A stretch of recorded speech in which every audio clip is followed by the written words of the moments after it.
YouTubers, Electron Man. Well, we got another one of my items you need on a bench series here. Hopefully these little videos will help you out if you're trying to build you up an electronics bench or just a hobbyist bench. But anyway, the next thing we're going to cover is a really inexpensive item that, well, let's just say it's my third hand, and ever tech, if you're ever working on stuff, is going to need a third hand.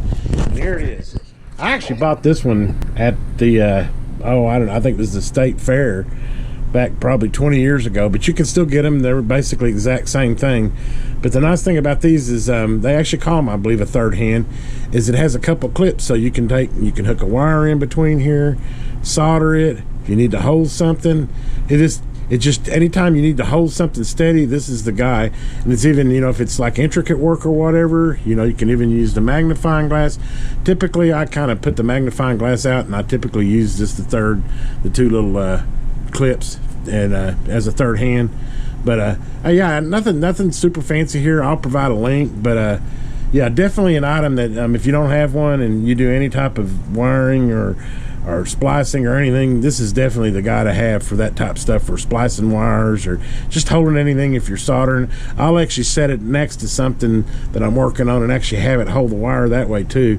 It's really handy. I mean, I think they're under $20. I'll provide a link, like I said. By the way, I've got this little guy here that I've been working on. It's a Yaesu FT840, and it's got no transmit, or it's got transmit, but it only transmit when you hit the mocks. And man, this thing has been hard. I've got a service manual, but it doesn't really give you any test points for testing voltages and stuff. And I hate these type of repairs where I can't find anything wrong. I mean, you can see how far I've got this thing apart, and everything I test is fine, but obviously it's not fine. So I'm hoping it's not a CPU issue. But the display works fine, the receive works perfect on it.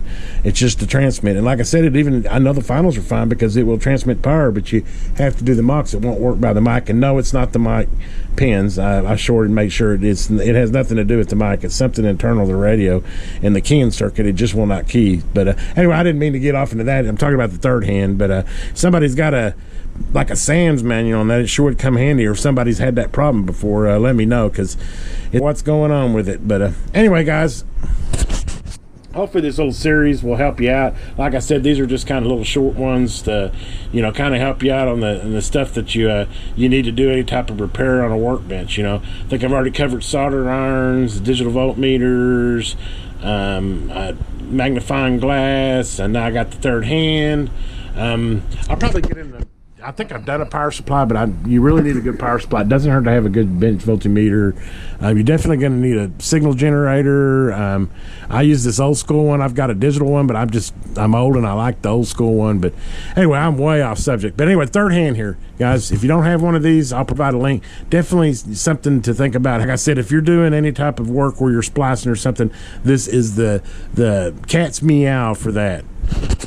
As always, guys, please like and subscribe and give me a thumbs up, and have a great day. This is the Electron Man.